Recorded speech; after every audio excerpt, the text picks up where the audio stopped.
Film Aquaman and the Lost Kingdom resmi baru tayang di bioskop Indonesia yang merupakan sequel dari Aquaman yang sudah dinantikan oleh para penggemar superhero. Cerita Aquaman menceritakan kisah Aquaman sebagai Raja Atlantis baru.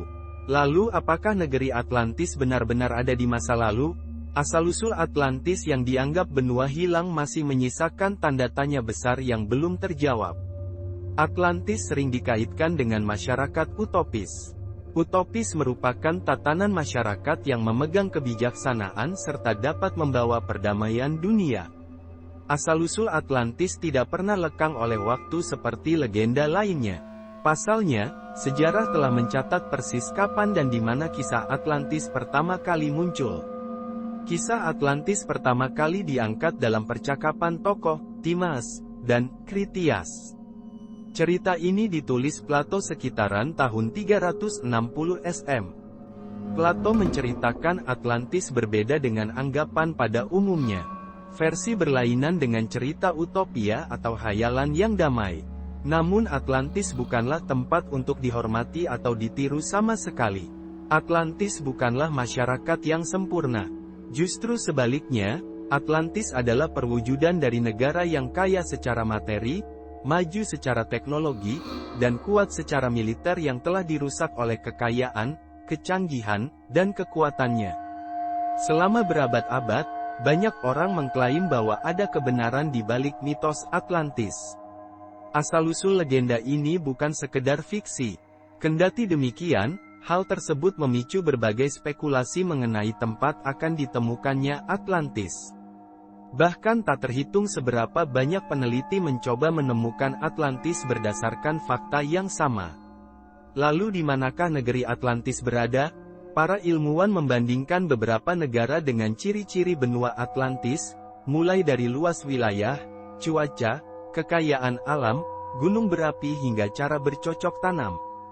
Tak tanggung-tanggung, penelitiannya untuk buku tersebut menghabiskan waktu 30 tahun. Ada teori bahwa Indonesia adalah benua Atlantis. Salah satunya adalah keberadaan Pulau Natuna, Kepulauan Riau sebagai kota yang misterius itu. Para ilmuwan sepakat bahwa ada benua yang tenggelam di Indonesia, namanya adalah Sundaland. Benua yang tenggelam ini adalah wilayah laut dangkal antara Sumatera dan Kalimantan. Tulisan Plato menjelaskan Atlantis terletak sangat jauh di Samudera Atlantik. Curah hujan tinggi, air melimpah, matahari melewati atasnya, beriklim hangat. Aliran sungai melimpah, hanya 2 musim, tanah subur, kayu melimpah, pertanian dan peternakan maju. Tanahnya terbaik di dunia, berlimpah tanaman dan kayu pertukangan.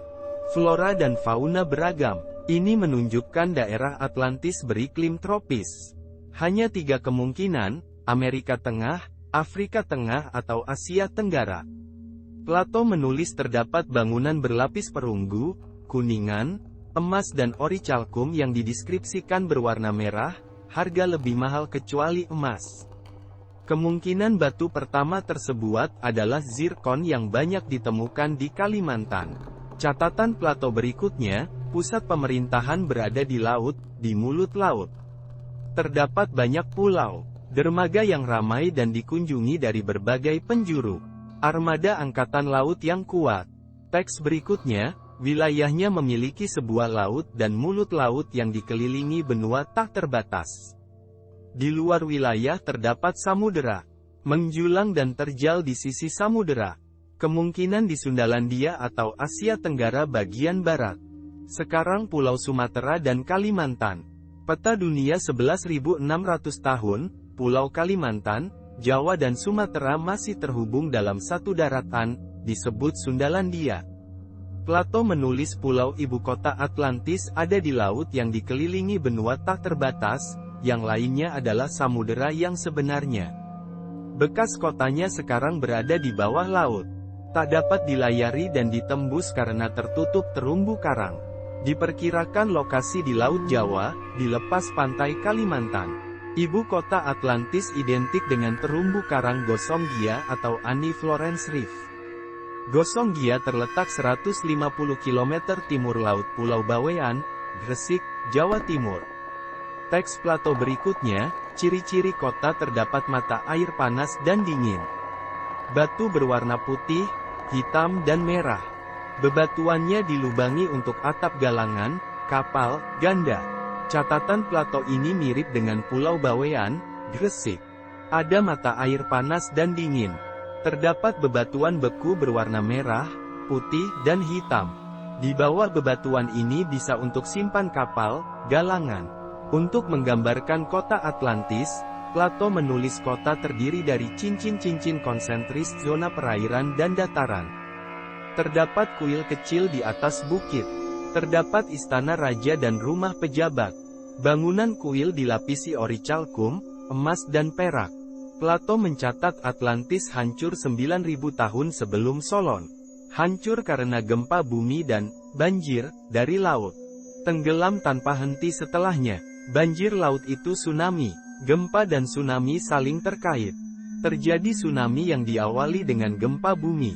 Kemudian puing kota tenggelam karena kenaikan permukaan air laut secara perlahan-lahan. Bertepatan dengan bencana alam pada akhir periode Drias Muda, sekitar 11.600 tahun lalu. Berat es bergeser ke lautan memicu retakan di kerak bumi untuk bergerak menyebabkan bencana hebat. Menyebabkan gempa, letusan gunung api, gelombang pasang dan banjir. Menghancurkan populasi manusia.